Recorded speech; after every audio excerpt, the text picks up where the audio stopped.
Buenas tardes, mi nombre es María Ángeles Almenara, soy miembro de la ASAMDE, estoy en el comité organizador también del Congreso y actualmente trabajo en la Diputación de Córdoba.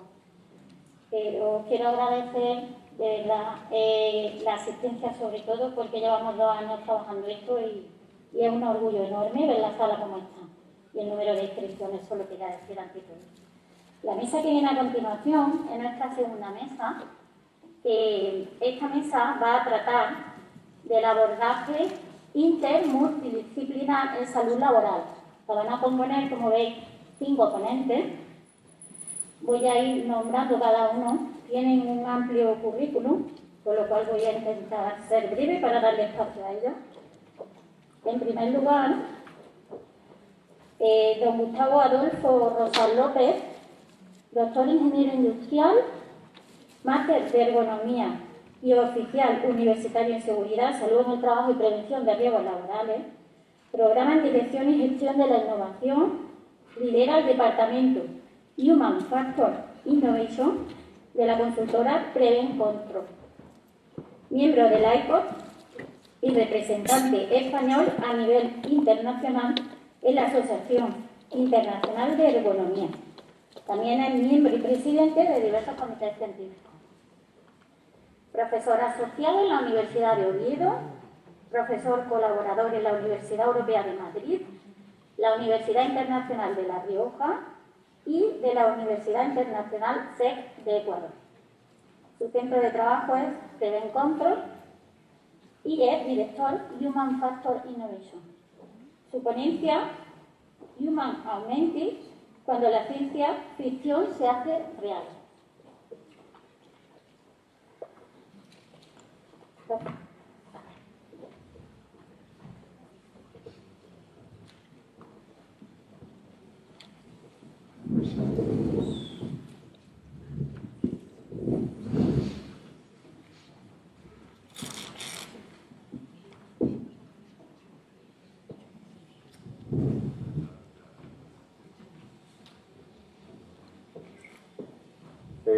Bueno, si me permiten, como a más hay distancia, casi prefiero hacerlo sin la mascarilla.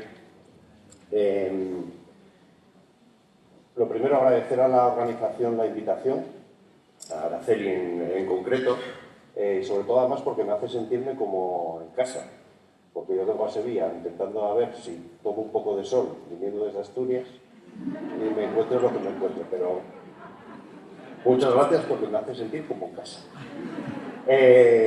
Yo voy a intentar ser breve. Yo también soy uno de los 2 ingenieros que decía Araceli que estaban sueltos por aquí, pues soy uno de ellos. Y sí que es verdad que yo creo en la multidisciplinaridad y creo que esto es una cuestión de donde cabemos todos. Y yo creo que este tema es un ejemplo. Vamos a decir, el título no es he buscado o caído del cielo, sino que yo hace años, que yo me dedico a la economía, siempre decía en las clases de que yo no iba a ver, que había cosas que eran imposibles, ¿no? Ver a un ciego conducir. Pues me lo voy a tragar con patatas, porque veremos ciegos conducir, gracias a la inteligencia artificial, gracias a la visión artificial. Por lo tanto, al final, esto es más que una realidad. La consultora Gartner, que es una consultora norteamericana de innovación y de tecnología, todos los años, sobre septiembre, primeros de septiembre, finales de agosto, saca lo que se llama esta curva, la curva de Gartner, donde ya en el 2017 definió lo que es el Human Augmented, la persona aumentada, lo que es el humano 2.0. Que se centra fundamentalmente en crear personas que tengan más capacidades para poder desarrollar actividades diversas, ¿no? Tanto en el campo físico como en el campo cognitivo. Aquí lo veis en la parte de la izquierda, veis que, bueno, esta curva lo que quiere decir, por cierto, de manera muy simplificada, es que cualquier tecnología tiene un lanzamiento y un pico de expectativas sobredimensionado. Yo siempre recordaré las Google Glass, que a alguno a lo mejor le suena, de realidad aumentada, que parecía que íbamos a ir todos por la ciudad con ellas. Al final esto cae hacia una depresión, el abismo de la desilusión, y después vuelve a retomar en lo que es la meseta de la productividad, ¿vale? Que ahí, para que os deis cuenta, por ejemplo, es bastante... La realidad aumentada iba por delante de la realidad virtual, pero la realidad virtual lo que tuvo fue que los videojuegos impulsaron la realidad virtual por encima de la realidad aumentada, ¿vale? Es donde llega esa meseta de la productividad. Bueno, pues ya en el 2017 ya se hablaba de este concepto. Dentro de lo que es las personas aumentadas hay como 4 bloques, ¿no? Cognición aumentada interna, cognición aumentada externa, física aumentada interna, física aumentada externa. Y aquí entran todos estos aspectos que vamos a ir viendo, que yo me voy a centrar en 2 de ellos porque creo que son los más habituales, ¿vale? Pero que tengáis en cuenta que el desarrollo de esto cada vez es mayor, ¿vale? Inicialmente nadie pensaba, pues eso, no sé si conocen algún biohacker. Los biohackers son la gente que se incorpora elementos electrónicos, por ejemplo, a su cuerpo y son capaces de abrir puertas o son capaces de pagar.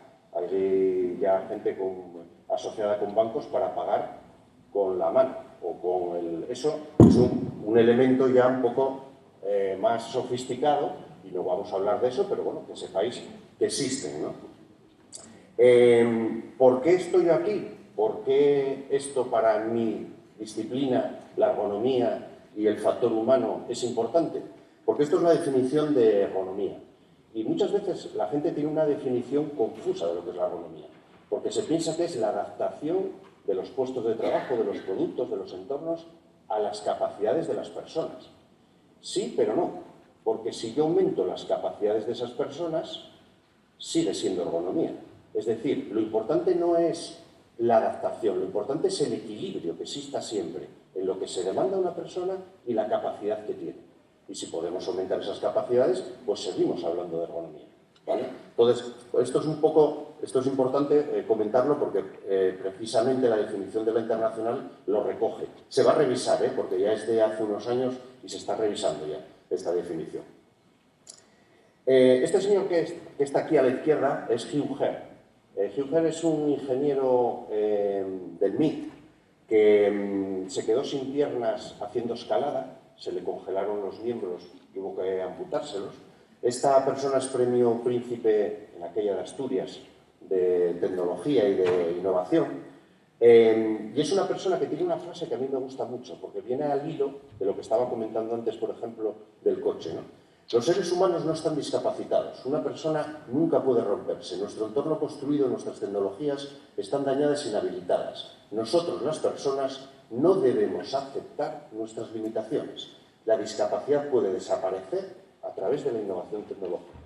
Lógicamente es una frase muy... pero es un poco lo que yo quiero transmitir aquí también, ¿vale? De que podemos hablar, ya no deberíamos hablar de personas discapacitadas, sino de tecnologías discapacitadas, porque ya vendrá una tecnología que pueda hacerlo, ¿no?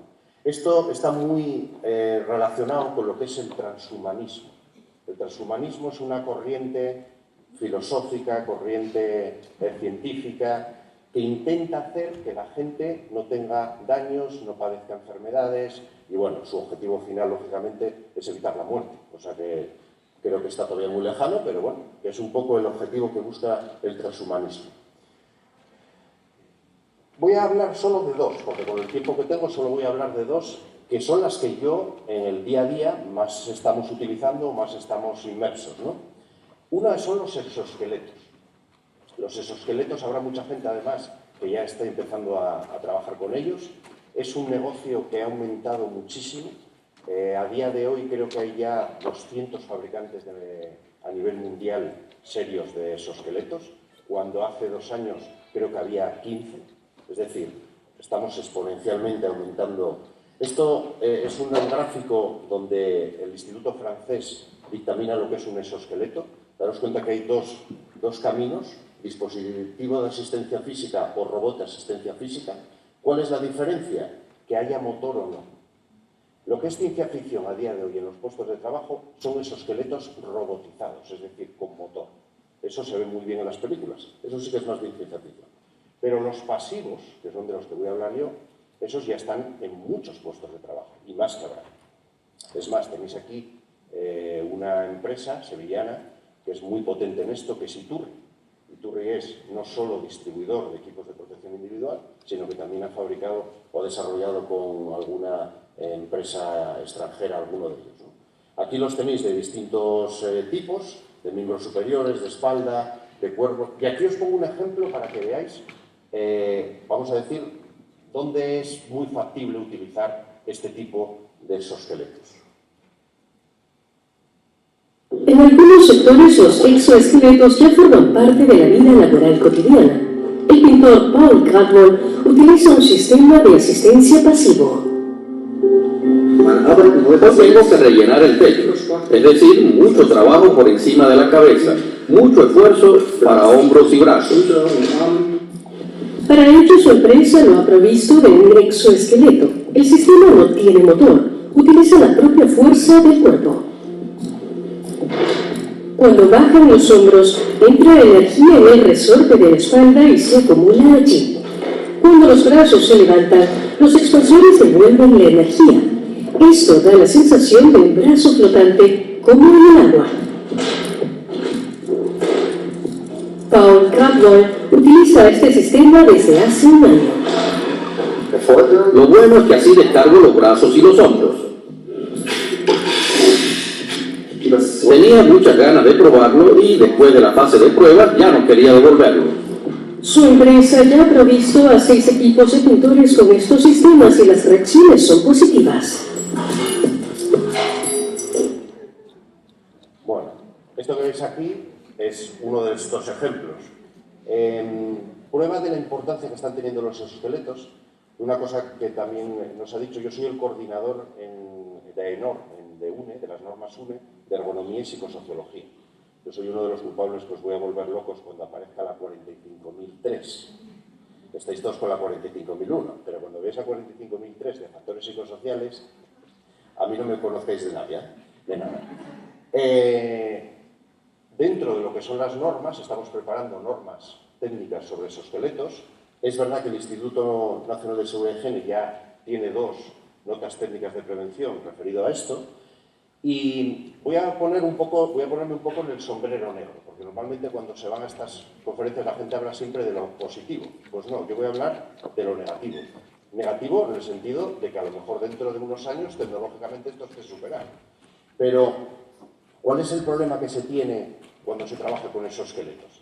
Pues dependiendo de cuál sea y dependiendo, hay una alteración cinestésica de la persona y eso puede provocar accidentes. Nosotros hemos tenido alguna persona con exoesqueletos de miembros inferiores que ha tropezado y se ha pegado un buen hostión. Sobreesfuerzas otras zonas anatómicas, lógicamente, ¿vale? Porque estás colocándote algo que va a hacer que después tengas que modificar muchas veces tus posturas. Disminuye muchas veces también el tono muscular. Para esto hay muchas pruebas cada vez más de electromiografía de superficie que se coloca con exoesqueletos para saber en dónde se está afectando, cómo está afectando el tono muscular. Hay un incremento del trabajo del cardiovascular, lógicamente con lo que pesa, con lo que estoy comentando, hay que hacer más esfuerzo. Sudoración, rozaduras. Por ejemplo, los primeros exoesqueletos estaban diseñados para hombres y los de miembro superior, el roce, por ejemplo, con el pecho, no estaba previsto. Y en cadenas de montaje nosotros de automoción hemos tenido problemas con mujeres, porque es un roce que lógicamente es molesto. Y la ausencia de normativa. Seguiría, porque hay más. Pero para que veáis que no vale todo y que a lo mejor cuando se hace un estudio de exoesqueletos, pues hay que saber qué se busca y dónde se quiere aplicar, ¿no? Y recordar, porque esto lo dice hasta el propio NIOSH, la forma más efectiva de prevenir lesiones de espalda y musculoesqueléticas es el rediseño del puesto de trabajo. No ir a por los exoesqueletos. Pero bueno, en algunos casos, como podéis ver, este ejemplo es un claro ejemplo de que es mucho más sencillo, lógicamente, y es muy complicado técnicamente, rediseñar el puesto de trabajo de este hombre, ¿vale? Entonces, bueno, esto que lo tengamos siempre en cuenta. Por último, ya, para el tema de exoesqueletos, comentaros que estas son un poco las fases con las que se deben implementar los exoesqueletos en las empresas. Es decir, yo lo que no puedo hacer es cometer el error. Yo llevo un exoesqueleto a una empresa y muchos trabajadores ven las películas, están encantados. Primer día, intento que el trabajador esté 3 horas con él. Mira, me manda el exoesqueleto al Guadalquivir. Serán 30 minutos, después otra vez. Es decir, estamos muchas veces haciendo que buenas cosas, por no implementarlas como es debido, acaba siendo hasta contraproducente. Es como al final un boomerang que te viene, ¿no? Pues esto es algo que es importante y que yo creo que es bueno siempre saber cómo implantar, vamos a decir, cualquier proyecto donde se trabaje con esos esqueletos, ¿vale? Esto por un lado. No sé cómo voy de tiempo. ¿Muy bien? 2 minutos, vale. Último, realidad aumentada. Esto ya es un concepto cognitivo, ¿vale? ¿Qué es la realidad aumentada? Aquí tenéis la definición que da ISO. Por cierto, cada vez está habiendo más normas, si lo veréis en la siguiente, donde todo lo que es realidad aumentada, realidad virtual, realidad mixta, se están viendo efectos en la salud, ¿vale? Con lo cual ya hay que tenerlo en cuenta. Mareos, problemas digestivos, bueno, una serie de historias. Aquí os pongo un ejemplo de hace ya 5 años, nuestro de hace 5 años.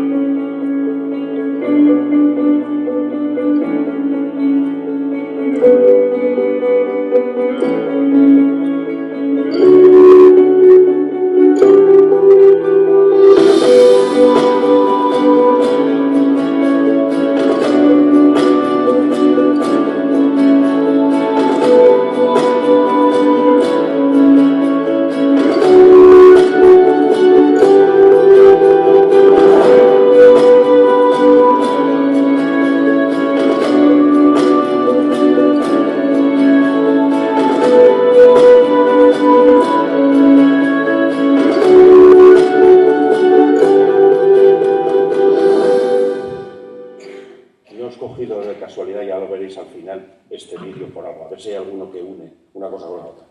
Esto al final, ¿qué deja de ser? Es dar información, que puede ser además incluso en tiempo real, sobreinversionada respecto a la realidad. ¿Por qué, por ejemplo, ThyssenKrupp le viene muy bien? Porque cuando manda una escalera para montar en un aeropuerto de cualquier parte del mundo, puede guiar a quien lo monta cómo se debe montar paso por paso y asegurarse de que se esté montando como es debido. Esto reduce plazos, reduce costes. Entonces, la realidad aumentada es una realidad que cada vez, ahora lo hay con gafas, lo hay con móvil, pero bueno, que lo veremos más, ¿no?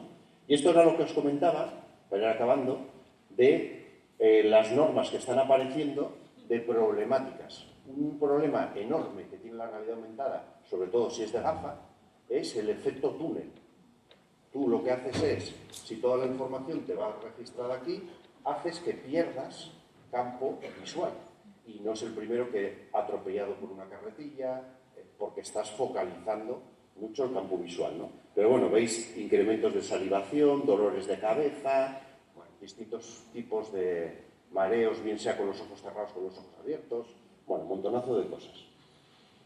Y ya para rematar, y para acabar, y con esto prometo que acabe, nos llega el metaverso, nos llega, pero yo sigo pensando, y me gusta la tecnología, que siempre habrá cosas no pueden. Emma.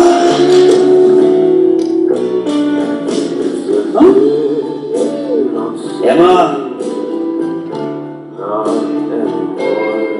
Emma.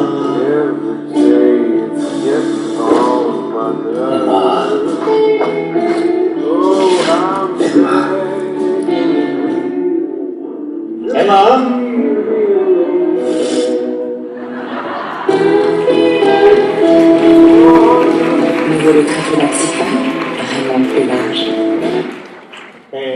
Aprovecho, ya que me dejan, y además porque quiero hacer un ofrecimiento y que quiero que esta asociación que estoy viendo, que además tiene un impulso que es el que tiene, que aprovechemos incluso, hablamos de la multidisciplinaridad, pero tenemos que hablar también de que las organizaciones tienen que tener sus relaciones, ¿no? Y creo que sería un buen evento, un buen momento en que se haga alguna mesa, algún taller o algo que tenga que ver con enfermería del trabajo en nuestro congreso, que ya llevamos unos cuantos, por lo tanto yo os puedo asegurar que el primero que hicimos nosotros estaba años luz de este, o sea que vais bien, es con evolución, y en la laboral, donde visteis un poco las imágenes antes en Gijón, que es mi ciudad. Así que nada, muchas gracias. Pero va a ser muy aburrido.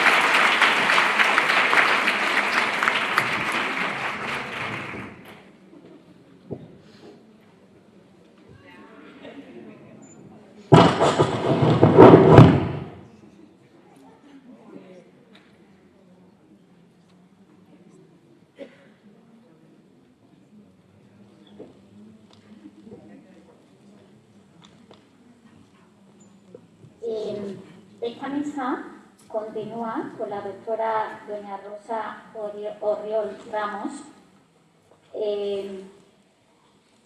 ingeniera química, máster en Ingeniería y Gestión Ambiental y en Salud Laboral, asesora de la OMS para el programa global y consejera de la Comisión Internacional de Salud Laboral, profesora en la Universidad de Barcelona, presidenta de diferentes comités científicos.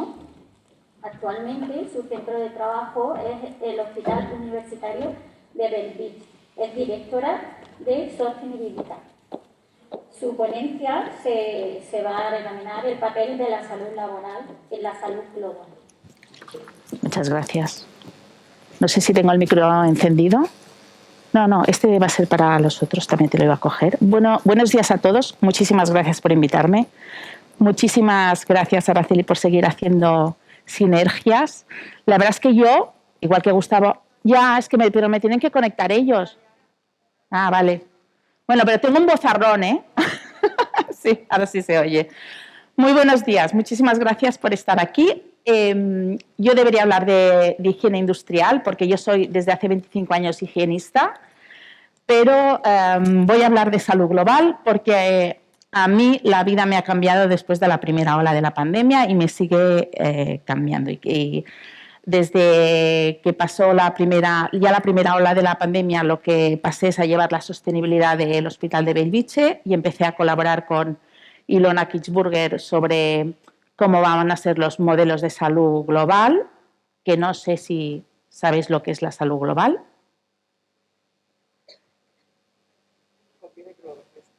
Conviene que lo refresque, me dice Araceli. Yo creo que es bueno que participéis vosotros. Luego me voy a bajar ahí abajo y lo refrescamos, lo que es la salud global. Yo primero me intento presentar un poco. He llevado el programa de la Organización Mundial de la Salud desde 2001 gracias a una colaboración con 8 enfermeras del Instituto Català de la Salud, que diseñamos una metodología de bioseguridad. Con lo cual os voy a hablar mucho de internacionalización, os voy a hablar de cómo participar en estos grupos internacionales y comparto con Rocío, no es tan difícil. A veces es muy casual, también os lo digo que la vida no sabes por dónde te lleva, pero no es casual. Y creo absolutamente, como dice Gustavo, en la multidisciplinaridad. De hecho, yo cuando llegué al hospital, también saludo a los de Canarias, porque yo empecé la prevención en Canarias. Me ha dicho Tomás que hay 4 por aquí. Yo me puse el letrerito de salud laboral con Belén, que es la focal point de OSHAS en España, que somos también muy amigas porque hemos preparado las OPOS al Instituto Nacional. Ella dice que prefiere prevención.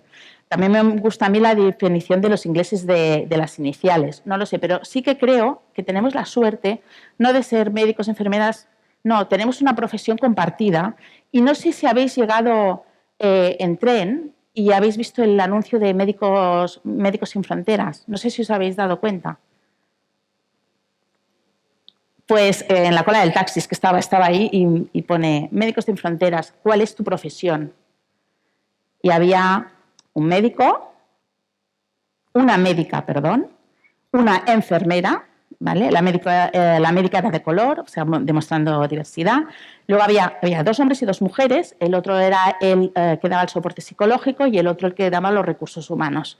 Y yo creo que esa es lo magnífico que tiene la prevención y es hacia donde va el futuro del trabajo. El futuro del trabajo es un futuro compartido y las visiones diferentes, la interculturalidad, la diversidad nos puede ayudar, nos ayuda mucho a hacer un mundo mejor y, por supuesto, a trabajar mejor y a aportar en este mundo del trabajo que está cambiando también, que lo tenemos que tener en cuenta.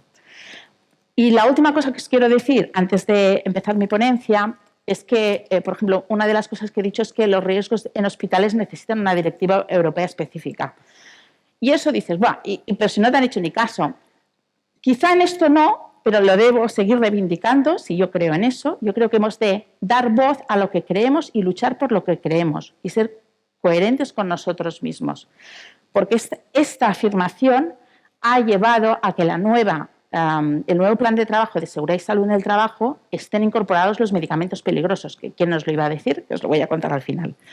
Bueno, Araceli me ha dicho que tengo 15 minutos para hablar de 3 cosas, entonces serán unas pinceladas. Os voy a hablar de gobernanza y de salud global. Os voy a hablar del modelo de la Unión Europea de salud y cómo está representada la salud en el trabajo. Y si me da tiempo, que no me va a dar tiempo, os comento los tópicos de salud laboral que creo que son más importantes y que están poniendo el foco. Porque no sé si os pasa, pero a mí me da mucha rabia que las empresas, yo estoy en varios consejos de dirección, le dan mucha importancia a temas de salud laboral o de prevención, pero no les llaman como tal. O sea, cuando les importa, lo sacan de nuestro ámbito, porque estamos muy encasillados todavía, y la Unión Europea sigue muy encasillada todavía, en los accidentes, en controlar los accidentes y no hacer gestión, no liderar en la gestión. Y todo esto creo que es una lucha que deberíamos tener. Bueno, pues por seguirnos, no sé qué planes teníais vosotros en el 2020. No sé, yo cumplía 50, tú. Tenía un fiestón, el 12 de marzo los cumplo. Tenía un fiestón preparado, que ni os lo imagináis. Iba y me encerraron. Perdona, que me he dejado el micro.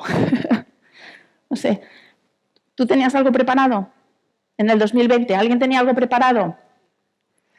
Sí. El año de mi niño, el 14. También te lo fastidiaron. Pues, me quedé con todos los niños encerrados en mi casa. No. Os podéis pasar.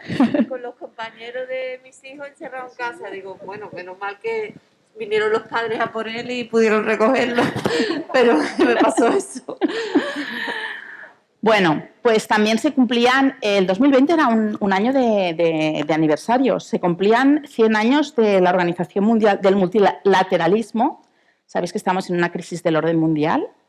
Se cumplían 100 años, se cumplían 75 años de Naciones Unidas, se cumplieron 50 años de la Unión Europea, pero tuvimos un invitado de lujo, que fue el COVID, que sigue aquí y que quizá no sea, quizá no, seguro que no va a ser la única pandemia, entendiendo como pandemia no solo temas de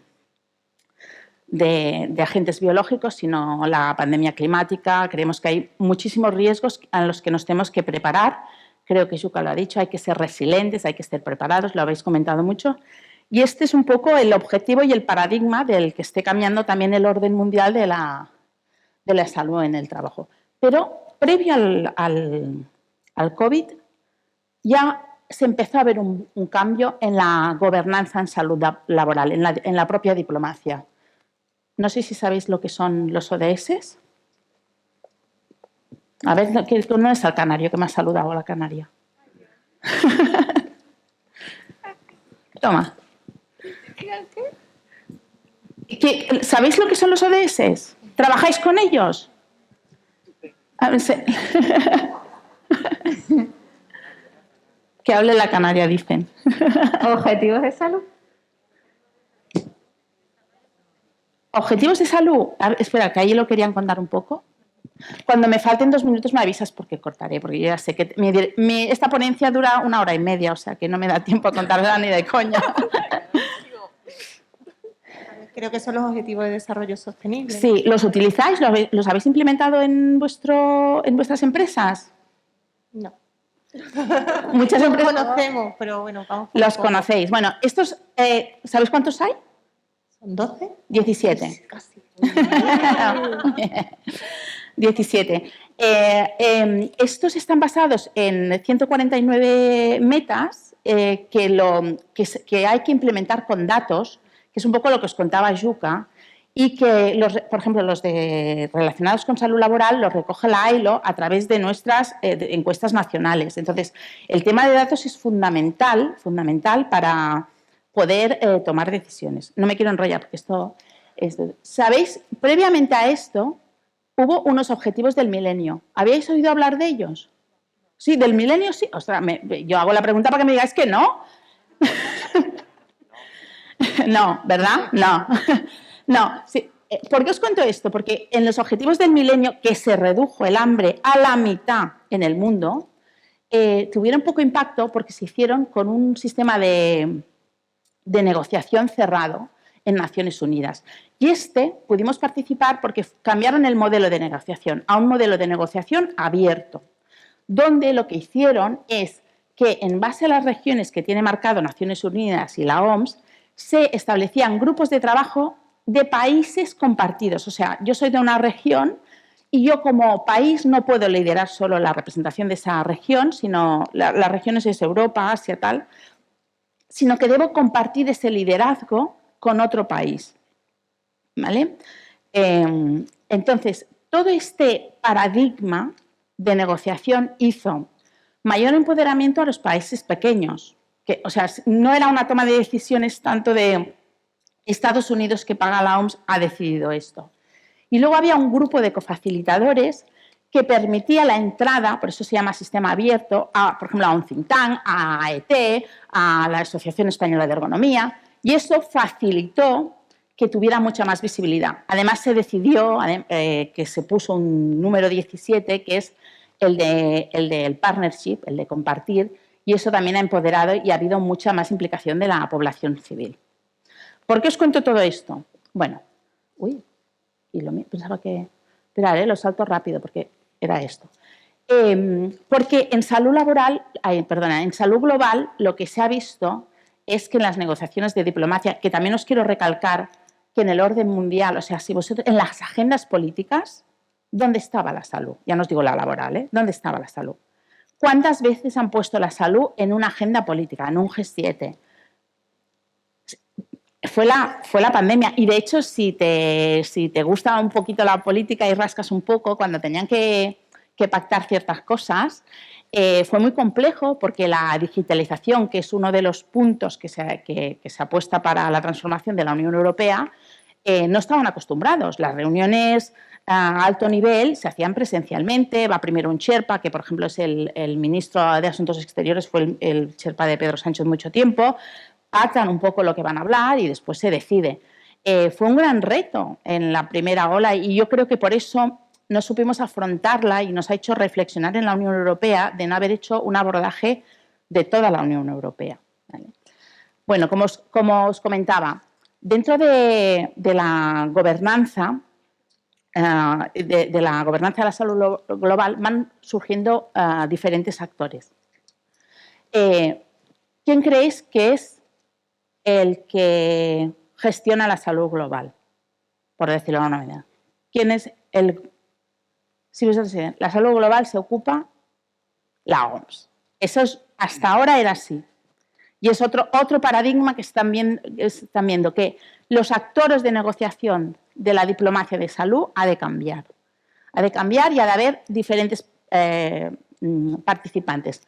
Los ODS también nos han aportado esta visión, porque cuántos ODS no están, y de hecho si lo ves en las reuniones posteriores de los ODS, siempre hay un representante de salud, porque si tú quieres mejorar un ODS, mejoras la salud y mejoras ese ODS. Está muy interrelacionado.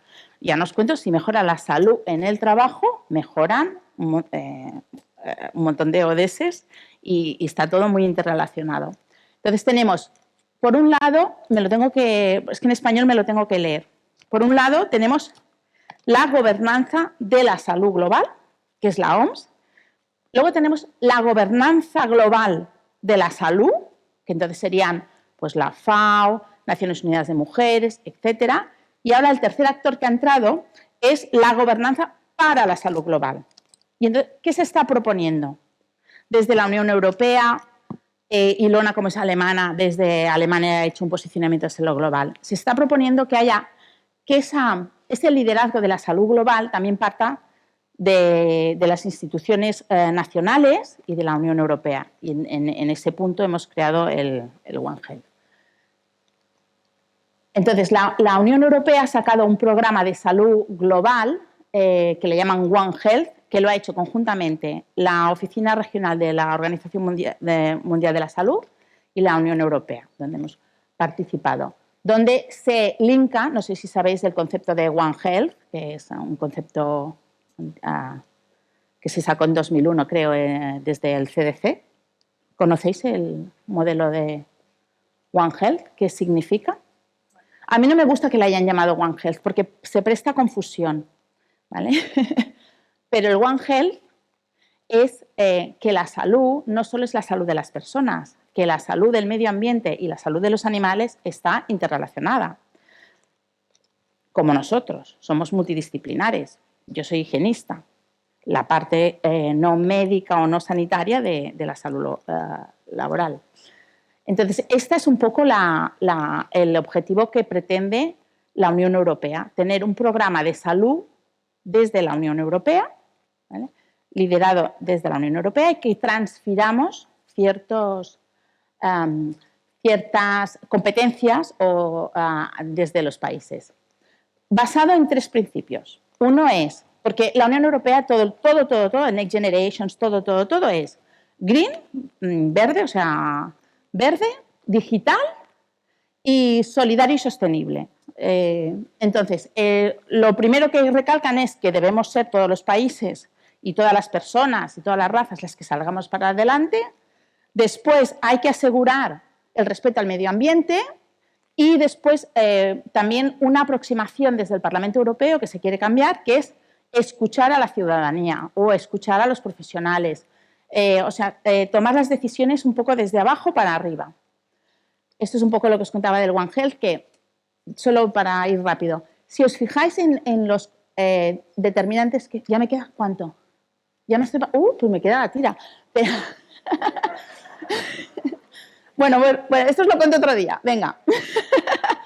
Bueno, dentro de estas políticas, voy súper rápido, hay estos 9 puntos, que uno es tener una política común, ¿vale?, que el gran reto son los sistemas de salud.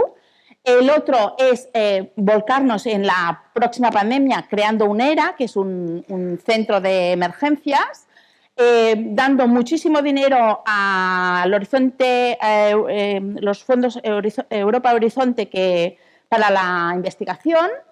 Y luego, bueno, por ejemplo, el tema de las enfermedades raras es un tema de escalabilidad. Voy rápido, los principios. Se hace con 2 palancas de cambio, que es lo que hemos propuesto, que esto es lo que yo creo que podéis tomar para vuestras empresas, que es un modelo basado en la innovación y en el cambio de cultura organizacional.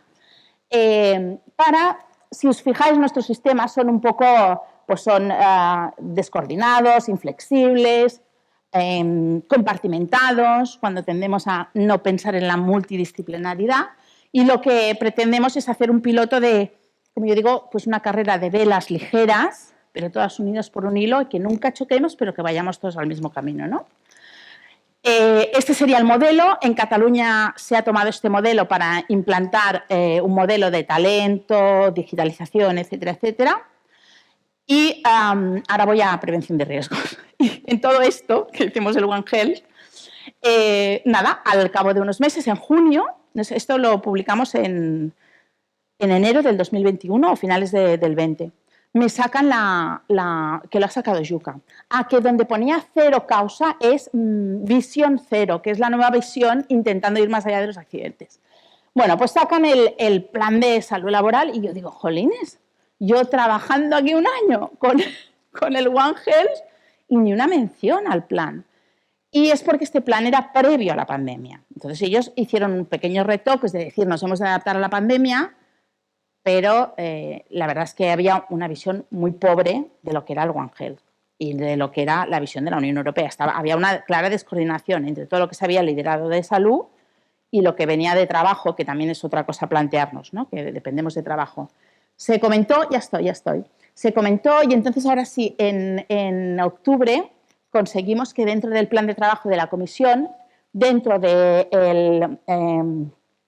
cuidar a las personas, hubiera partes implicadas de salud laboral muy claras y, por ejemplo, también en el tema del amianto se ha puesto el foco porque si va a haber mucha rehabilitación de edificios puede aumentar esta patología, Pero yo creo que hemos de seguir trabajando para estar mucho más presentes en las decisiones de más altura, por decirlo de alguna manera.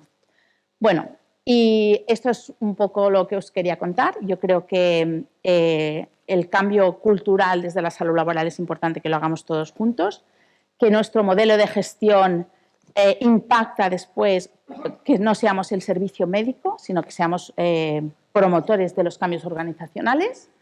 Y muchísimas gracias. Siento que es muy... Lo siento. Muchas gracias. El siguiente ponente es don Gregorio Gil López, licenciado en Medicina y Cirugía, especialista en Medicina del Trabajo, técnico superior en Prevención de Riesgo Laboral en todas las disciplinas técnicas, diplomatura en Valoración del Daño Corporal, amplia experiencia como comunicador y docente en congresos y jornadas de salud laboral, y actualmente desempeña el cargo de jefe del Gabinete Médico del Ministerio de Presidencia.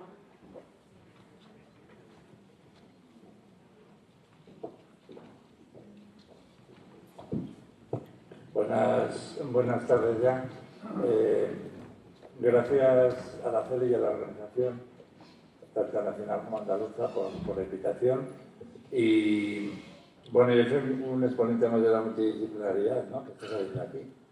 Pero bueno, yo creo que como las cosas obvias tampoco conviene mucho estar encima de ellas porque es tan elemental. Sí que es verdad que en una primera fase costó un poco que alguien o algunos viesen esto, pero vamos, los que lo hemos tenido claro desde el principio, que esto o vamos todos juntos o no vamos a ningún sitio, pues yo creo que... Yo lo único que os voy a exponer aquí va a ser muy... No va a ser como Rosa, que así es muy internacional todo, muy tal. Lo mío es de trinchera total, totalmente trinchera, porque es lo que hacemos todos los días y yo creo que es un poco algunas ideas básicas de lo que se puede hacer. Me voy a quitar la mascarilla, porque total, esto, que de lo que se puede hacer día a día con los aspectos formativos, ¿no? Yo creo que alguna idea sí que se puede copiar, otras dirán, pues vaya chorrada, y otras pues no sirven para nada. Entonces, bueno, lo que...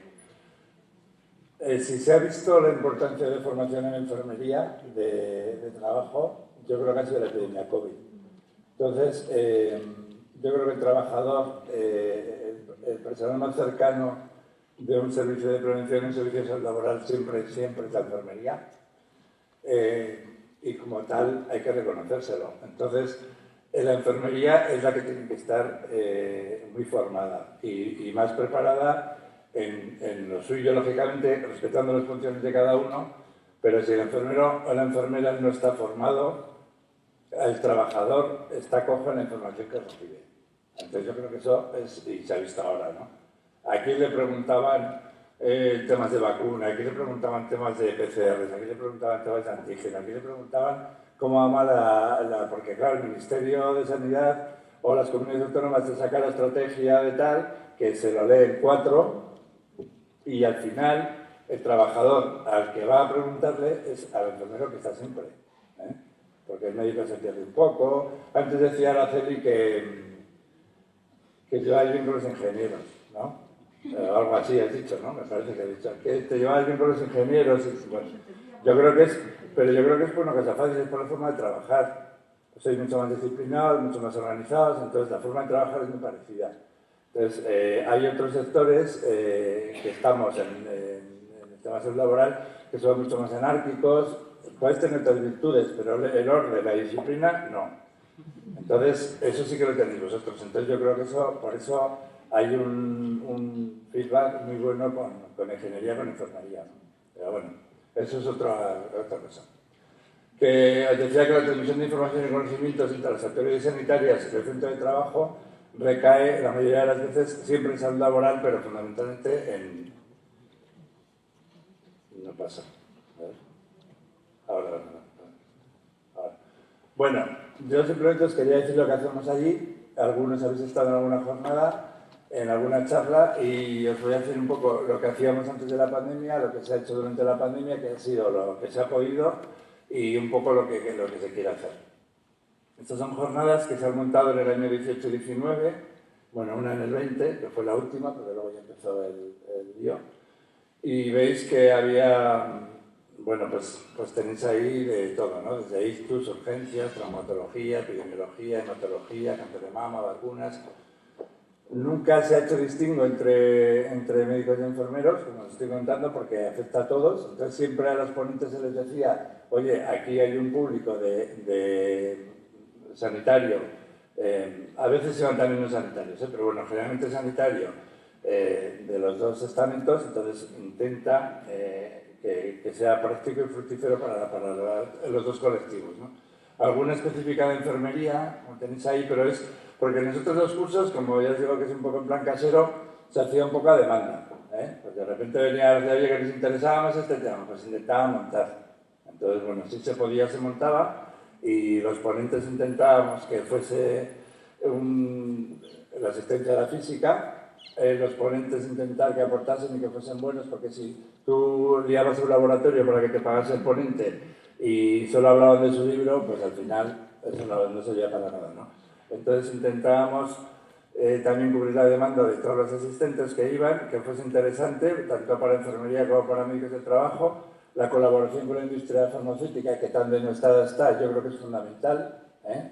Porque, a ver, la gente pues puede venir en una charla, pero hay unos gastos en tendencia, hay una suspensión de otros trabajos, entonces, bueno, pues que la gente le compense ir ahí también, ¿eh? Y luego el punto de encuentro del café, bueno, que era pues un poco lo que estáis viendo ahí. Entonces, que interaccionar un poco con la gente, con los compañeros, porque muchas veces el único momento de verte es ese, ¿no? Entonces, bueno, pues la gente también lo agradecía. Esto era como estaba antes, de la pandemia. El aula que tenemos ahí, bueno, de distintas actividades formativas. Posteriormente se fue incorporado, se grababan ya y se les pasaba a las asociaciones científicas, a la Asociación de Medicina del Trabajo, de Enfermería, para que la gente lo pudiese ver. O sea, algún convenio se hizo con la industria farmacéutica y fundamentalmente yo creo que lo que hay que hacer es implicar a la administración, cada uno donde estemos, haciéndole ver lo positivo de las actividades formativas, que no cuestan duro, que lo único que tiene que hacer es el ayuntamiento de turno, el hospital de turno, la empresa de turno, es dejar las instalaciones, pero no cuesta nada, y valorando la puesta al día en los distintos aspectos formativos que se ven. Hay mucha más agilidad, que vamos a hacer un expediente para ver si puede hacer un curso de tal, pues eso al final te lleva 2 meses y se acaba haciendo, ¿no? Entonces tienes que buscar la manera de hacerlo ágil. A veces es complicado, pero se puede hacer, ¿eh? Bueno, durante la pandemia, ¿qué hicimos? Pues bueno, vamos a comentar, esto cambió todo, un antes y un después. Y bueno, a ver, si el gobierno cambia y se cambia de sitio para cumplir las normas, y ha cambiado, si en nuestro aula, digo nuestro porque era donde hacíamos todo, acaba convertido en las reuniones del Consejo Interterritorial, pues bueno, pues esto lo único que nos dice es que nos tenemos que adaptar todos, que los cambios son continuos y como decís aquí en Andalucía, el camarón que se duerme se lo lleva la corriente, ¿no? Es un dicho que tenéis aquí, o como dice en Argentina, el cocodrilo que se duerme acaba en cartera, pues o espabilamos o nos quedamos. Entonces, bueno, pues hay que seguir haciendo cosas, colaborando los distintos estamentos. Ha habido mucha dificultad de comunicación porque la gente no iba, el trabajador no estaba, costaba contactar con los ponentes, con los laboratorios también era más complicado, los protocolos COVID que había que aplicar. Bueno, pues todo esto que lo sabéis. Entonces, hemos pasado de toda la actividad formativa que se hacía a durante la pandemia pues hacer lo que se ha podido, ¿no? Hemos hecho algo de urología, de vacunas, hicimos 2 de vacunas, 3. Psiquiatría, que también lo demandaba la gente, obesidad, infecciones, bueno, pero se ha pasado prácticamente a la mitad durante el tiempo de pandemia. Se ha hecho menos, el formato ha cambiado y más asistentes porque al otro lado sí que es verdad que se concentraba más gente. El aula, pues, como habéis visto, de donde lo hacíamos, hemos tenido que buscar un aula normal, prácticamente solo iba el equipo técnico. Las medidas COVID, más medios técnicos, no ha habido la interacción que había cuando era física y más asistentes virtuales, y la verdad que también menos interés en esta farmacéutica. Yo creo que se está cambiando ahora, pero durante la pandemia no había mucho interés tampoco en organizar nada, ¿no? Bueno, pues esto es como se ha quedado durante la pandemia, ¿eh? Un aula, el equipo técnico y bueno, pues los ponentes ahí que se podía. Bueno, es que el cambio ha sido significativo, la verdad que, bueno, daba mucha pena, pero es que había que hacer algo. O sea, tampoco vas a estar esperando a ver qué pasa la pandemia, si pasa, cuándo pasa y lo que podemos hacer, ¿no? Pues habrá que hacer algo mientras. Entonces, ¿qué podemos hacer ahora, en el momento que estamos? Pues un poco reactivar la demanda, intentar volver a conectar con la gente, que es lo que se quiere, que sí que es verdad que ha habido un poco de cansancio, bueno, que la gente ya no, en la formación online, a distancia, ha pasado a ser la primera, antes era un recurso más, pero ahora hay más medios técnicos en los centros de trabajo, también es verdad que es más fácil poder llegar. Y bueno, desde la típica autoformación, tutorizada por expertos, que te voy dando, lo que llaman webinars, o la conferencia en línea, de aprendizajes de corta duración, y cursos de contenido multimedia, lo que también se llama streaming. Yo no sé por qué tenemos todo, que cuando hay palabras en español cambiarlo todo, pero bueno, pues lo pongo las dos cosas para que desde el aula poderlo hacer y lo más a la vez que se descarga. Quizás sería la opción preferida ahora que se está en un sistema mixto, de que la gente pueda ir, como estamos haciendo aquí, y que la gente lo pueda ver en otro sitio, ¿no? Para llegar a más gente. Los cursos técnicos de corta duración, que los grabas y luego los cuelgas, también están teniendo un poco de aceptación. Y bueno, pues es un poco, luego os comentará Carlos de las plataformas formativas, porque yo aquí no me voy a meter, porque aparte que no, tampoco las controlo, pero sí que es un recurso interesante. Todo esto está inventado, o sea, no ha sido ahora que se ha inventado ahora. Lo único que ha hecho el COVID es acelerarlo. Entonces, como hay que intentar buscar la botella medio llena, pues el COVID algo de positivo ha tenido, ¿no? En todos estos aspectos, del teletrabajo, de actividades formativas nuevas y tal, pues ha venido bien, ¿no? Aunque solo sea por buscarle algo positivo. Hay que adaptarnos a los nuevos formatos y métodos de impartición, porque es que no nos queda otra. La formación especializada cobra su fuerza en enfermería del trabajo, porque aumenta la capacidad, las habilidades y abre puertas a distintas posibilidades formativas. ¿Qué está pendiente? Pues el tema práctico. Los sanitarios, es que como no haya formación práctica, pues están un poco perdidos. Entonces, eso yo creo que está un poco pendiente de hacerlo. Tema de evaluaciones, contacto con otros profesionales, debates. Bueno, yo creo que viene una época interesante también ahora. Hay que seguir formando, yo creo que eso nadie lo discute. Necesitamos también iniciativas y los resultados pues están ahí, ¿vale? Entonces, bueno, tenemos que seguir remando y gracias.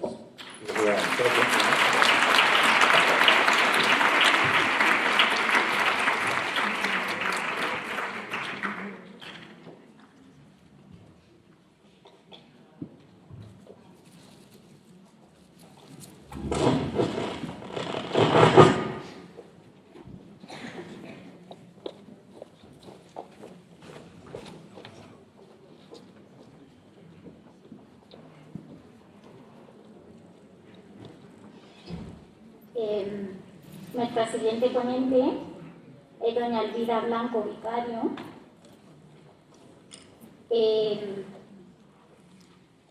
diplomada universitaria en enfermería, especialista en enfermería del trabajo, licenciada en antropología social y cultural, máster en prevención de riesgos laborales en todas las especialidades y auditora del sistema de gestión y prevención de riesgos laborales.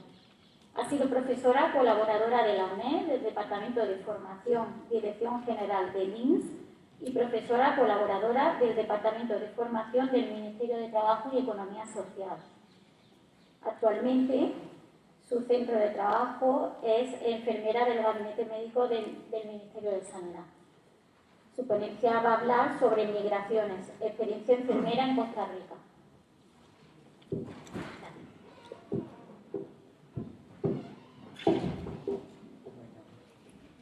¿Me puedo quitar los importantes? Bueno, pues buenos días, muchas gracias a a todo el mundo.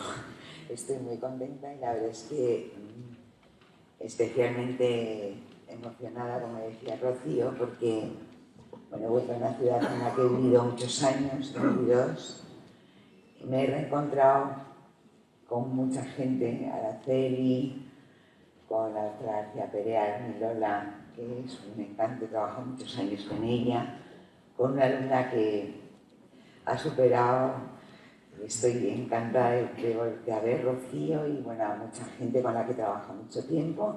Y luego también estoy encantada porque hay mucha gente a la que no conozco, con lo cual eso solo es que bueno, pues que hay gente nueva, gente con ganas de hacer cosas y eso es maravilloso. Así que muchísimas gracias, de verdad, por permitirme estar aquí, que esto no es un trabajo, esto es un lujo auténtico y estoy muy agradecida.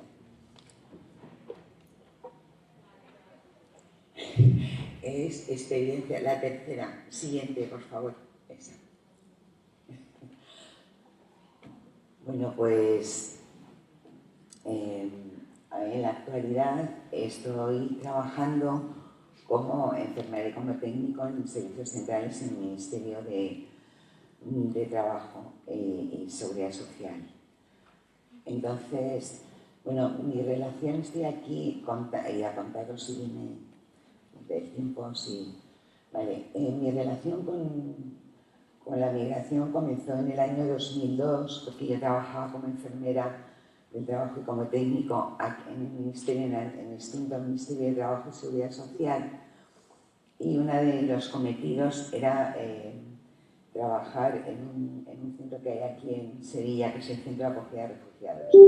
Entonces, desde el año 2002 a la actualidad, con un paréntesis muy corto de 15 meses que estaba desempeñando otro tipo de trabajo, de relación con el tema de la migración desde el punto de vista de la enfermería del trabajo y prevención de riesgos, pues ha sido constante. Sencillamente comentaros qué son las migraciones, lo tenéis aquí, es un desplazamiento de la población de un lugar a otro y generalmente siempre ha sido con la constante de buscar un lugar, un mundo mejor, ¿de acuerdo? Un lugar mejor para vivir. ¿Desde cuándo? Pues desde siempre. Las migraciones han ocurrido en la historia, pero nos vamos a centrar fundamentalmente, me voy a centrar en las migraciones que tienen que ver con esto, con lo que es la migración forzosa. La gente se mueve del sitio donde nace hacia otro lugar buscando un sitio mejor en el que vivir, en el que criar a su familia o sencillamente en el que poder seguir viviendo, en el que poder estar con vida. ¿De acuerdo? Entonces la gente se mueve y se mueve por desastres naturales, se mueve por guerra, se mueve por hambre, se mueve por muchas cosas. Y de eso es de lo que, se ocupa, ¿de acuerdo? Una serie de centros que el Ministerio de Trabajo y actualmente se llama Ministerio de Migraciones, Inclusión y Seguridad Social, pues acoge a todas estas personas independientemente, porque pueden estar de muchas maneras. Pueden estar como solicitantes de asilo, pueden estar como refugiados, etcétera, etcétera. Hay distintas figuras, pero bueno, lo que regula esos centros de los que el Ministerio se hace cargo es el reglamento, están basados fundamentalmente en el reglamento de extranjería del año 4 del año 2000, ¿vale? Y el Real Decreto del 2011. Fruto de esa legislación, el Ministerio dispone de dos tipos de centros. Uno es el Centro de Estancia Temporal de Inmigrantes. Son dos centros, los tenemos uno en Ceuta y otro en Melilla. Depende del Ministerio y son los que salen, si alguna vez habéis visto saltar la valla, cuando saltan la valla van a esos centros, ¿vale? Unos tienen con distinto número de plazas y está gestionado por el Ministerio. Ahí dentro hay gente, funcionarios que trabajan dentro del Ministerio y luego mucha gente que no es del Ministerio de Empresas Externas. Entonces, ese es el CETI. Ahí os he puesto unas fotos de cómo es por dentro, qué tipo de cobertura se ofrece a los residentes, es un alojamiento, clases de español. Bueno, es un centro que están dotados muy bien, con la gente fantástica trabajando y atendiendo a mucha gente. ¿Veis? Y dentro del CETI de Melilla, pues os comento un servicio sanitario que está gestionado por la Cruz Roja. La gente, el Ministerio paga Cruz Roja y Cruz Roja es el que hace ese tipo de asistencia, ¿de acuerdo? Nosotros desde Madrid lo que hacemos es gestionar todo esto. Hacemos visitas, pero realmente quien está trabajando allí es en este caso Cruz Roja. El otro tipo de centros son centros de acogida a refugiados, como su propio nombre indica. El estatuto de los residentes son completamente distintos. Esta es una foto de aquí de Sevilla, que es el más bonito que hay en España. Disponemos de 4, Sevilla, Valencia, uno en Alcobendas y otro en Vallecas. Yo he trabajado en Sevilla, en Alcobendas y en Vallecas, y en los centros de estancia temporal, tanto en Zeta como en Melilla. Bien, bueno, pues fruto de estar trabajando, ¿vale?, en este tipo de centros, se me ofreció la oportunidad por parte del director del CETI de Melilla de hacer un proyecto de colaboración. Costa Rica es un país situado en Centroamérica, en la zona sur, limita con Panamá, en la zona norte con Nicaragua, y tenían unos movimientos, o sea, el problema era que quería entrar gente a Costa Rica, siempre ha habido movimientos migratorios yendo hacia México y hacia Estados Unidos, pero después de las Olimpiadas de los Juegos Olímpicos de Brasil del 16, hubo una gran cantidad de personas, no solo sudamericanas, sino continente africano, que había a trabajar a Brasil y querían cruzar desde Panamá, cruzar Costa Rica, ascender por Nicaragua y hasta llegar a Estados Unidos. El problema es que no había centros de acogida, o sea, no había sitios donde poder acoger a esas personas, ¿de acuerdo? Y darles una serie, bueno, pues de alimentación, y sobre todo suponía un problema a nivel sanitario. Ya no sabéis que Costa Rica no tiene Ministerio de Defensa, no tienen militares como en otros países, y esto lo lleva el Ministerio del Interior. Entonces, lo que pasó fue lo siguiente. El director del CETI de Melilla, Carlos Montero, a quien le tengo que agradecer porque estos son regalos que la vida te ofrece, y a mí para mí fue uno de ellos, nos juntó, hicimos un grupo liderado por él, y entonces lo componía estaba ahí Carlos, María Dolores, que era la que llevaba la gestión del centro, Natalia, que era una mediadora social, Nuria era una psicóloga, y yo, como enfermera del trabajo y como experta en prevención, pues nos fuimos a Costa Rica para enseñar. Presentamos el proyecto presentamos el proyecto en San José al gobierno. Previamente Carlos ya había hablado con ellos. Lo hicimos a través de la Agencia Española de Cooperación del Ministerio de Exteriores, y entonces lo que hicimos fue ir a la zona sur, ¿vale? Bajamos a la zona sur, donde ya había un centro, y les estuvimos explicando sencillamente cómo teníamos que hacer las cosas. Ahí está Carlos, éramos con el responsable de inmigración del Ministerio del Interior de Costa Rica, ¿vale? Y ahí está con Natalia, y aquí es donde estaba la gente que pasaba la frontera de Panamá.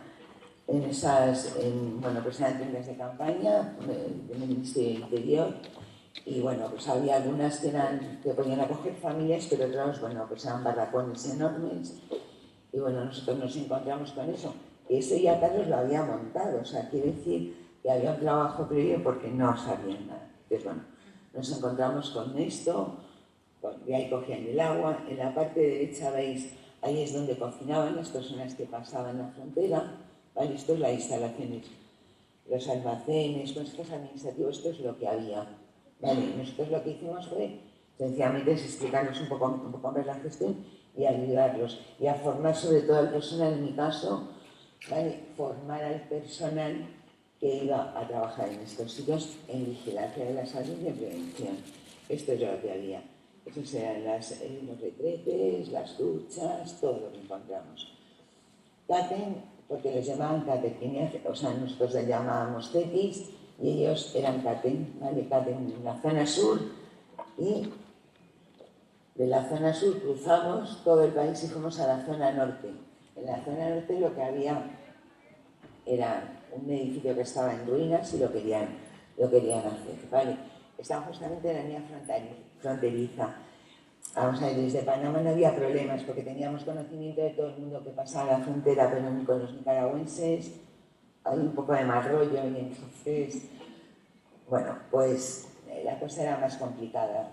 Además, la gente, pasar de Panamá a Costa Rica era fácil relativamente, pero pasar de Costa Rica a Nicaragua, pues les ponían muchísimos problemas. Entonces, en el Caten Norte, bueno, pues la gente se alojaba en ese tipo de casas y muchas veces por la noche había gente encargada de previo pago, les pasaba en la frontera. La verdad es que, bueno, en la zona norte iban a estar mucho más tiempo, estaba todo con muchas menos infraestructuras y ahí pues la verdad es que, bueno, pues trabajamos más. La forma de trabajo era juntarnos con los alcaldes de la zona y con el Ministerio del Interior y tal para ver cómo se podía gestionar de la mejor manera. Vale. Lo que hacíamos fundamentalmente era enseñarles cosas muy básicas, que era el registro de entrada y salida, cómo se asignan las camas, las habitaciones, no familias. A ver, había gente que viajaban familias enteras, que esas se iban a quedar más tiempo en esos centros, pero otras veces había mucha gente que viajaba solo, ¿vale? Cómo se hacía la entrega de comida diaria, qué visita médica y de enfermería, ¿vale? Qué enfermedades infecciosas tenían, de dónde venían, qué cantidad de vacunación tenían, qué problemas se podían encontrar allí, ¿vale? Los programas de vacunación infantil intentábamos detectar todo lo que venía y enseñarles dónde podían acudir mientras estos centros se ponían en marcha, cómo se tenía que gestionar la salida del centro, si había manera de que pudieran trabajar, porque daros cuenta que la gente cuando entraba por la frontera sur, el problema es que se dispersaban por toda Costa Rica y no sabíamos lo que podían llevar, ¿vale? Y eso era un problema muy gordo. Formamos al personal para todo esto, ¿vale? Para todo lo que os he dicho, cómo se hacían los contratos, cómo se habilitaban y luego se les formó, por ejemplo, a Natalia, se les formaba para detectar cualquier vínculo con trata de personas, por ejemplo, en los CETI se ve mucho, y bueno, pues toda la sintomatología, o sea, todo lo que tenían que estar pendientes, realmente para detectar si había algún problema de tratas con las mujeres y los niños que venían de... Y el proyecto continúa, ¿de acuerdo?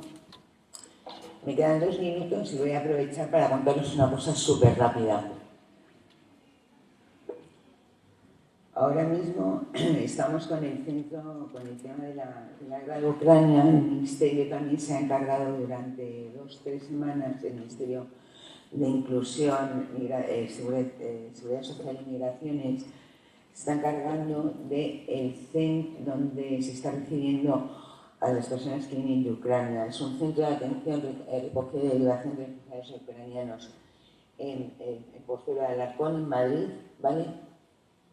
No os sorprendería si os digo que Carlos Montero es la persona que se está encargando de montar todos estos centros en España. Va a haber 4, uno en Pozuelo que está montado, otro en Barcelona, otro en Alicante y otro en Málaga, ¿vale? Previamente también está montando unos centros que, ¿os acordáis cuando hubo mucha gente en Canarias hace un año o algo así, que había mucha gente que entraba a Canarias? También lo organizó. Bueno, pues están creando estos centros para dar recogida a todas las personas que vienen de Ucrania, ¿vale? En esas páginas, en la página web tanto del Ministerio de Sanidad, aparecen qué es lo que son unos protocolos que se han aplicado con estas personas que están viniendo de Ucrania. ¿Vale? Todas las personas acogidas tendrán prestación sanitaria en todo el Sistema Nacional de Salud. Se marcan como objetivos un abrazo específico, un calendario vacunal específico para los niños que están viniendo. Se establecen medidas de control y tratamiento para COVID-19 con esta gente, ¿vale? Tanto a las personas que llegan por carretera como a las personas que están llegando por medios aéreos.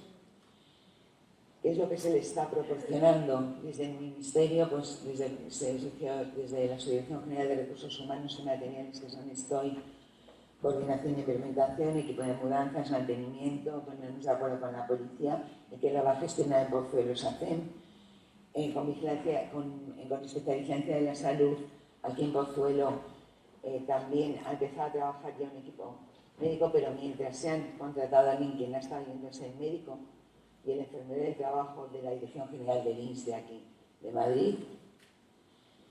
Y bueno, pues sencillamente recordar que la cifra de desplazados forzosos superó en 2020 82,4 millones, actualmente estamos en 84 millones, y que 1 de cada 95 personas en el mundo tiene que salir de su casa y se considera pues eso, que está en peligro pues, de muerte en muchos de los casos. Y solo quería recordaros esto lo dijo el Papa Francisco en Lampedusa en 2013. Tenemos que ayudar todos, somos sanitarios, somos personas, somos expertos en muchas cosas y creo que nuestra mano siempre, nunca está de más. Sin embargo, creo que es muy necesaria para este mundo que nos ha tocado vivir. Nada, muchas gracias.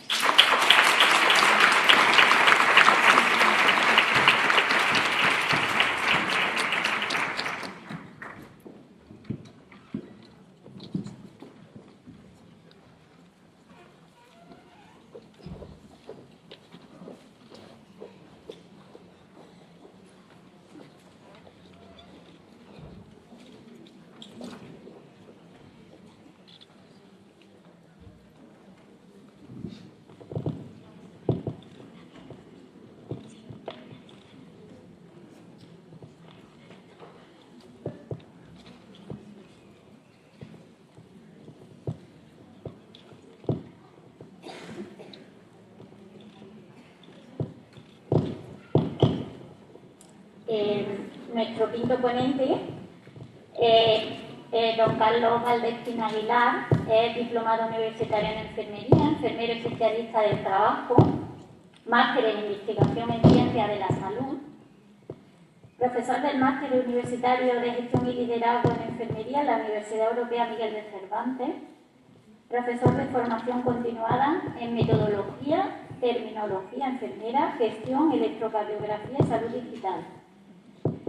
Y él es el fundador y director de la empresa Salud Play.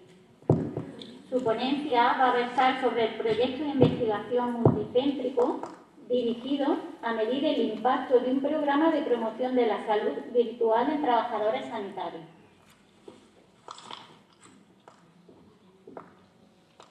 Sí, se escucha. Bueno, yo voy por aquí. Me voy a quitar también la mascarilla, que si no es complicado. Ahí. A ver si va la ponencia. ¿Me podéis poner la ponencia, por favor? Vale, ya está por aquí. Bueno, pues nada, muchas gracias a todas y a todos. Gracias a la organización, gracias a Lola, que no sé dónde estás. Está por ahí, ¿no? Bueno, pues nada, Lola, muchas gracias. Ha sido un placer y me lo has facilitado muchísimo. Gracias a Araceli. Me he tenido que aguantar a la lagrimilla antes, ¿eh? O sea, estaba ahí sentado y me he tenido que aguantar a la lagrimilla, así que nada, muchas gracias a todas. Y como decía Elvira, me da muchísima alegría ver a tanta gente que no conozco. Así que nada. En esta ponencia voy a hablar un poco del programa virtual de promoción, como aparece aquí en la pantalla, de salud en los trabajadores sanitarios. Y esto, gracias, en este caso, este programa de formación es un estudio multicéntrico que ahora os explicaré. Gracias, en este caso, a la organización o al liderazgo de Biocruces Vizcaya y Bioáraba. Yo vengo del País Vasco y igual que comentaba Gustavo, yo también me he sentido muy acogido con este clima. No podía ser que salimos del norte con 20 grados y llegamos aquí con 15 y lloviendo. Pero bueno, vamos, estamos aclimatados, así que no hay ningún problema. Entonces, gracias a estas dos organizaciones, en este caso son institutos de investigación dentro del País Vasco, teníamos unas jornadas en las cuales presentábamos diferentes proyectos y dijeron, oye, queremos estudiaros, y nosotros encantados de que nos estudiasen. Y gracias, por supuesto, también, en este caso, a la OSI Bilbao Basurto y la OSI Rioja Alavesa. En el País Vasco la gestión sanitaria se organiza en torno a OSIs. Una OSI es una organización sanitaria integrada que está formada por un hospital y diferentes centros de salud asociados a ese hospital, ¿vale? Y, por supuesto, en este caso, al programa METECH, un programa de financiación que nos ha dado la posibilidad de realizar este estudio multicéntrico. Bien, y partimos de los antecedentes. ¿Y qué antecedentes tenemos? Bueno, pues la pandemia, lógicamente. ¿Qué sucede? Que hay bastante evidencia científica que la pandemia ha provocado un impacto emocional importante en los profesionales sanitarios. Incluso un estudio de Alonso y colaboradores habla en una muestra de casi 6.500 profesionales sanitarios. Describían que el 45,7% de los sanitarios tenían algún tipo de trastorno mental durante la pandemia, con lo cual vemos el impacto importante que ha habido para todos los profesionales sanitarios. Además, también hay evidencia científica que respalda el impacto positivo que tiene el ejercicio físico. Incluso Ruiz y colaboradores hablaban de la necesidad de la actividad física para combatir el estrés y proteger la salud. Por lo tanto, queda claro que ha habido una afectación en la salud de los trabajadores sanitarios con la pandemia, eso es algo evidente, e incluso hablan de que las intervenciones de promoción en la salud física y mental es algo necesario y es algo beneficioso para la salud de los trabajadores. Partiendo de estos antecedentes, ¿cuál es la hipótesis de la que partimos? Bueno, en este caso que la sección Cuídate, ¿vale?, que está incluido dentro de la web y app Salus One. Salus One es una aplicación que ahora explicaré un poco en qué consiste, que en este caso dan acceso a través ya de 26 colegios de enfermería de España, y concretamente la hipótesis es que la sección Cuídate, incluida dentro de la web app Salus One, que incluye intervenciones sobre bienestar emocional, alimentación saludable y un gimnasio virtual, mejora el bienestar mental y físico de los trabajadores, de las personas. ¿En qué consiste el estudio? Bueno, pues el estudio, que ha sido diseñado por estos institutos de investigación, no por SalusPlay en este caso, es un estudio cuasi experimental, pre-test, post-test, en el cual se va a evaluar la efectividad de la sección Cuídate incluida dentro de Salus One, y incluyendo los módulos de bienestar emocional, gimnasio virtual y alimentación saludable. ¿Y cuál es la intervención? Bien, la intervención en este caso, como os comentaba, parte de Salus One. Salus One es una aplicación web y móvil, está en ambos dispositivos y tiene actualmente 5 secciones. Una de ellas es Pregunta. Pregunta te da la posibilidad de poder, ante cualquier duda que tengas en tu práctica diaria, preguntar a un chatbot basado en Machine Learning, que te da una respuesta inmediata si ya hay evidencia científica incluida dentro de ese chatbot. Pero si no, hay un equipo de casi 70 enfermeras expertas en diferentes ámbitos que te da una respuesta en diferido. ¿Cómo seguimos ayudando a más profesionales sanitarios? Bueno, dentro de Explora hay una serie de herramientas clínicas que están orientadas a desarrollar unos cuidados basados en evidencias, lo que comentaba Rocío de transferir el conocimiento, la evidencia científica a la práctica clínica diaria, y hay otra parte que está dirigida más a la formación, ¿vale? ¿Qué tenemos dentro de la parte de la transferencia del conocimiento, la evidencia científica? Una serie de calculadoras clínicas, una guía de práctica, una guía de administración de fármacos por vía parenteral y además también tenemos una base de datos de planes de cuidados. De cara a la parte formativa, una biblioteca audiovisual con contenidos audiovisuales, tanto en formato de audio, podcast o vídeos. Por supuesto, tenemos también los webinars, ¿vale? Webinars de conocimiento. Dentro de 2 semanas, por ejemplo, tenemos un webinar con el doctor José Luis Gómez Urquiza, que también ha salido por aquí hace tiempo, precisamente como para saber cómo plasmar las conclusiones de un estudio de investigación, o cómo redactarlas, mejor dicho. Y además tenemos también ebooks descargables que pues, permiten esa formación de una manera diferente.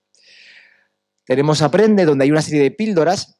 Comentaba antes, Goyo, hablabas de esas píldoras de conocimiento que al final cada vez son más demandadas por todos y nosotros. Tenemos menos tiempo y preferimos consumir contenidos más cortitos y más breves, que nos da la posibilidad de introducirlo en cualquier parte de nuestra jornada de trabajo. Bueno, pues en Aprende, en función de tus temas de interés, ves píldoras, accedes los lunes, miércoles y viernes a píldoras de conocimiento. Y sobre ese conocimiento, además, tú tienes la posibilidad de realizar o contestar una pregunta, y si tú ves el vídeo, contestas la pregunta, la máquina entiende que a ti te interesa esa información y te lo va a recordar de manera prolongada en el tiempo con el fin de vencer lo que es la curva del olvido. Por último, tenemos los cursos de formación continuada, también basados en contenidos audiovisuales, por supuesto, y en un serious game, en un videojuego, como un elemento más de formación. De hecho, se introduce el contenido dentro del propio videojuego. Y tú tienes, antes comentábamos también de las plataformas de streaming, de Netflix y todo esto. Bueno, pues esto no deja de ser algo parecido, donde tú tienes un catálogo de una oferta formativa y tú decides cuándo, cómo y desde dónde te formas. Pero el estudio, ¿sobre qué va? Sobre esta 5ª sección, ¿vale? Que es la primera, ¿vale? Porque así hemos querido que lo primero que hay que hacer es cuidarse para poder cuidar a los demás. Cuídate. ¿Qué es lo que tiene Cuídate? Cuídate, la lanzamos esta sección en marzo del año pasado, hace un añito, ¿vale? Ya veíamos y ya nos transmitían compañeras y compañeros estos problemas que había tanto de salud física como mental emocional y decidimos lanzar esta sección. Dentro de Cuídate tenemos 3 subsecciones. La primera es alimentación saludable. No sé si está por aquí Guillermo, que estamos ahí en el taller de mitos, pero uno de los webinars que tuvimos precisamente era sobre mitos de la alimentación. Bien, ¿qué es lo que tiene alimentación saludable? Pues todos los meses tenemos un webinar de alimentación saludable sobre diferentes tipos de contenidos. Pues uno de mitos, la semana pasada tuvimos, hace 2 semanas, uno de desayunos saludables y después todas las semanas tenemos 3 nuevas recetas de alimentación saludable, que después se van organizando en función de, bueno, si son más propicias, pues para la comida, desayuno o cena. Los webinars te puedes inscribir en cualquier momento, se pueden ver en directo o en diferido, muy importante, porque a veces igual nos coincide que estamos trabajando de tarde o que tenemos otra serie de compromisos familiares y los podemos ver en cualquier momento.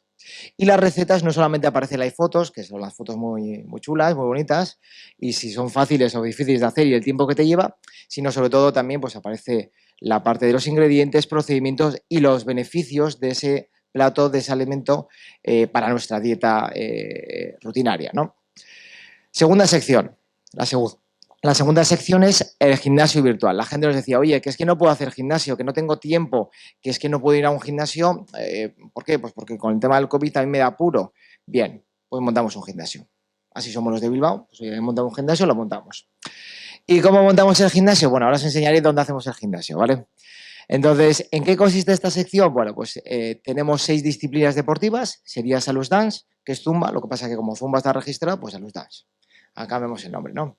Tenemos tonificación, pilates, cardio hit, que es un ejercicio aeróbico más intenso, más cortito del tiempo. Gap, tenemos por aquí, gimnasia hipopresivas, ¿vale? Que siempre la gimnasia hipopresiva la asociamos al preparto, posparto, pero para la gente que podemos trabajar más o menos tiempo sentados es muy interesante también para fortalecer todo lo que es la musculatura abdominal. Tenemos clases en streaming una vez al mes también para que todos nos juntemos en un momento determinado a hacer esa clase, ¿vale? Pero además hay un calendario de entrenamientos que tú te puedes ir marcando los días que quieres hacer cada clase. Esto está muy bien porque te va recordando, oye, que te has apuntado a una clase de pilates o de Salus Dance a las 8 de la mañana el viernes y la tienes que hacer. Esto es un poquito la imagen después se puede ampliar en grande, te pone el material necesario y este es el truco. Parece que logramos aquí con el gimnasio, pero bueno, en realidad tenemos un plató con un croma y después le vamos poniendo diferentes fondos que queda bastante más chulo. Y la tercera sección es la parte de bienestar emocional que empezamos en septiembre, o sea, es la que menos duración tiene, pero que está teniendo una acogida también, por desgracia, en este caso, bastante buena. Todos los meses tenemos un webinar sobre bienestar emocional. El último lo tuvimos el miércoles, hace 2 días. En este caso sobre burnout, o sea, muy relacionado además con los enfermeros y enfermeras del trabajo. Y no solamente tenemos webinars uno al mes, sino que además tenemos una clase a la semana de relajación, mindfulness, me perdí el taller de mindfulness, y metacondición, ¿vale? Bien, bueno, el tema de los webinars los hacemos con una plataforma de realización que queda bastante chulo, podemos poner los comentarios de la gente directamente sobre la pantalla, diferentes tipos de realización y las clases, pues bueno, este escenario es el mismo que el que habéis visto antes, lo que pasa es que cambias el fondo pues queda bastante diferente. Esto respecto a la intervención. Bueno, ¿cuál va a ser la muestra, sujetos de estudio y variables? Cálculo de muestra, han calculado desde el Instituto de Investigación que va a ser de 99 sujetos en este caso. Se han basado fundamentalmente en una de las variables que vamos a recoger, que es un cuestionario que se llama el DAS, bueno, un cuestionario validado, el DAS 21, para medir el estrés, la ansiedad y la depresión. Y teniendo en cuenta, en este caso, que la medida del grupo de referencia era 5,5, el grupo experimental 4 y un límite de inferioridad de 1,51, y teniendo en cuenta esta desviación típica, pues salía que eran 89 sujetos, bueno, con un 10% de abandono, pues ahí nos quedamos en los 99 sujetos que hay que reclutar y que estamos reclutando desde ayer, ¿vale? Desde ayer. Sujetos de estudio, bueno, en este caso son profesionales de atención primaria de la OSI Bilbao Basurto y OSI Rioja Alavesa, no solamente enfermeras, sino también médicos, enfermeras, TCAEs, celadores, administrativos, el personal que trabaja en un centro de atención primaria. ¿Y qué variables vamos a recoger? No voy a describir todas, pero bueno, agrupándolas tendríamos los datos sociodemográficos, datos antropométricos, que como decía ya Guillermo cuesta poco y es fácil tomar, los analíticos ya cuesta un poco más a nivel económico, pero para eso tenemos la financiación, el cuestionario DAS 21 para medir ansiedad, estrés, depresión, cuestionario de hábitos de alimentación, adherencia al programa Cuídate, aquí recogemos automáticamente datos de la gente que está utilizando la aplicación y cuáles no. Y, bueno, ya para finalizar, un cuestionario de satisfacción.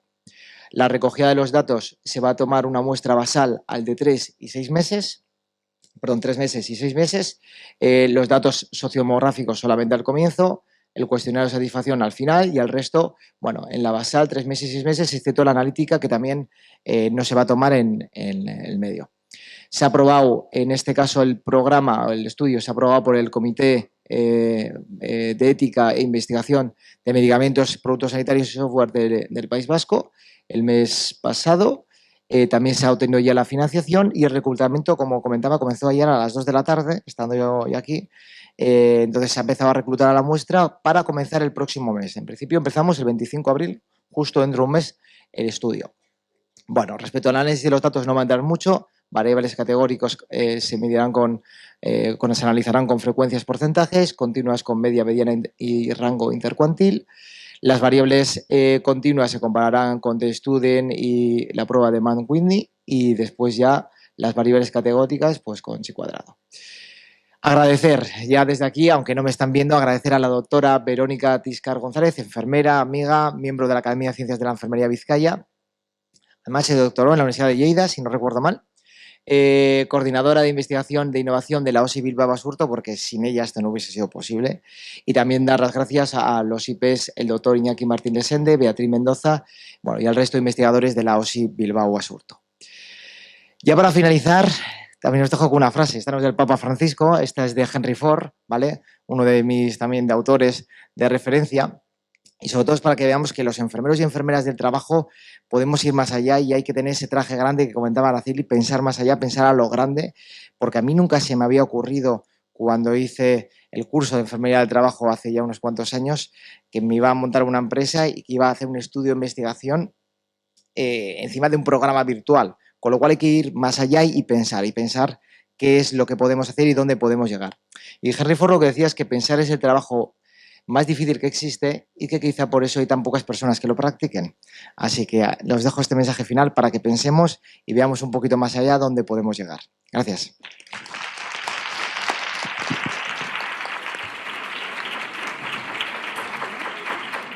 Muchas gracias a todos los ponentes. Si hay alguna pregunta que queráis hacer. ¿Está todo claro? Dale. Dale fuerte, cárgatelo. No, primero por agradecer a todos los ponentes porque al final sí que ha habido como una conjunta, o sea, me ha sorprendido la mesa a mí. Primero, Goyo, yo creo que nos llevamos bien también los médicos con los ingenieros y me he quedado como preocupada, digo, sí.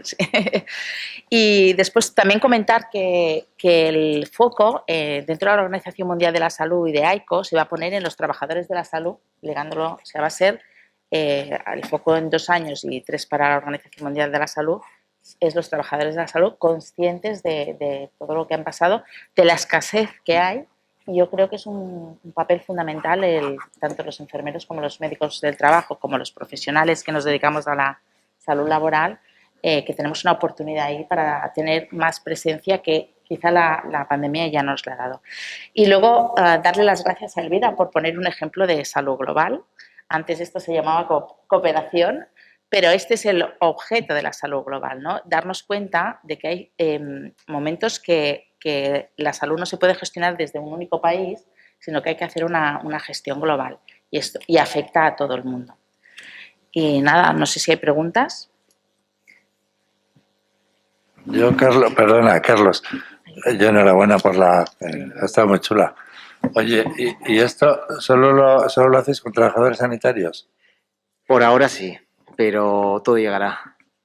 Sí, hay un proyecto de llevar esto a la población en general. Todavía no sé cuándo, seguramente hasta dentro de un añito será complicado, porque tenemos otros, en el mapa de desarrollos que tenemos previsto, hay otra serie de proyectos delante, algunos de investigación muy interesante, que ya os comentaré más adelante, pero sí es verdad que una de las cuestiones es intentar generar una herramienta para poder duplicar esto y extenderlo a la población en general. Vamos a ver un poquito qué sale en el estudio, también es algo interesante saber un poquito, yo creo que nos va a ayudar a mejorar, a desarrollar la herramienta. No os he comentado que hay una parte de gamificación importante, de hecho lo que pretendemos es que tú en función de lo que te cuides, en función de lo que te formes, de las preguntas que hagas, puedes teniendo una serie de puntos, se generan unos rankings y que incluso con esos puntos tú puedes tener una serie de beneficios, una serie de beneficios sociales o físicos, ¿vale? Entonces veremos un poquito cómo sale y de ahí lo llevaremos a la población general seguro. Y yo creo que aquí, sobre todo tanto en servicios de prevención, propios, ajenos, empresas, un poco lo que hablamos de empresa saludable que hemos estado comentando, creo que podría tener mucho sentido con esa parte de la coordinación de esa persona que se encarga de la coordinación del bienestar, de la salud de los trabajadores, ¿no? Yo tengo otra pregunta. Una de las claves era la adherencia. Efectivamente. Pero si detectáis algún problema psicosocial o que vaya un poquito más allá, también le veo un reto, ¿no? ¿Cómo gestionar esto? A ver, ahora mismo, bueno, en realidad el objetivo no es la detección, ¿vale? Pero bueno, un poco en relación a ello, en este mes, por ejemplo, dentro de la sección de bienestar emocional, se va a incluir un test, en este caso va a ser un cuestionario, el cuestionario DAS 21, pero modificado para que sea un poquito más breve, para poder orientar a la persona hacia qué programa es más interesante que se dirija. Entonces, en función, hay como 3 bloques de preguntas, de 4 preguntas cada bloque, y en función de la puntuación te va a dirigir hacia el programa de mindfulness, relajación o metacognición, ¿vale? Eso respecto a la parte de bienestar emocional. Respecto a la parte de alimentación, tú vas a poder definir en función de tus objetivos el programa que quieres. Quiero bajar peso y grasa, quiero mantener una vida sana, quiero subir músculo. ¿Qué alimentación tienes? Omnívora, vegetariana, vegana. Y entonces eso lo que te va a marcar es un programa de 6 meses en el cual tú recibes una píldora de formación a la semana más el menú de esa semana. Y en la parte de gimnasio exactamente igual. En función de tus objetivos te va a marcar, tú vas a elegir un programa y te va a marcar un poco las actividades que tienes que hacer de actividad física de manera continuada. Pero, ¿y la implantación, por ejemplo, en el hospital? O sea, ¿el hospital lanza esto desde recursos humanos o parte del...? Porque a mí también me parece interesante que las unidades de salud laboral tengan como un control, cómo te va, sí. ¿no? Sí, en este caso, a ver, lo que es Salus One actualmente está accesible a través de, como comentaba, a través de 26 colegios de enfermería de España. De hecho, bueno, antes de ayer anunciamos que el Colegio de Enfermería de Sevilla también va a dar acceso y después también de otras 4 organizaciones más en España. Ahora mismo no estamos trabajando con servicios de prevención ni con la administración pública en cuanto a la implantación de Salus One, incluyendo la parte de Cuídate. ¿En qué consiste o cómo dan acceso los colegios, en este caso de enfermería, a sus colegiadas? Pues bueno, simplemente anuncian el servicio y el colegiado es el que voluntariamente se registra, selecciona el colegio de enfermería al que pertenece y automáticamente valida que tiene el acceso, ¿vale? Si verdad que hay parte del programa que estará abierto y otra parte que es solamente para los usuarios que tienen acceso a través de estas organizaciones y actualmente un poco el acceso va en esta línea. En un futuro tranquilamente se podría extrapolar a servicios de prevención propio o ajenos o a empresas, ¿vale? Pero bueno, por ahora hemos querido comenzar dentro del mundo sanitario y después ya llevarlo un poco a todos los trabajadores. Bueno, pues damos por clausurada la mesa. Ahora tendremos una comida en el patio y luego a las 3 volveremos nuevamente a la siguiente mesa.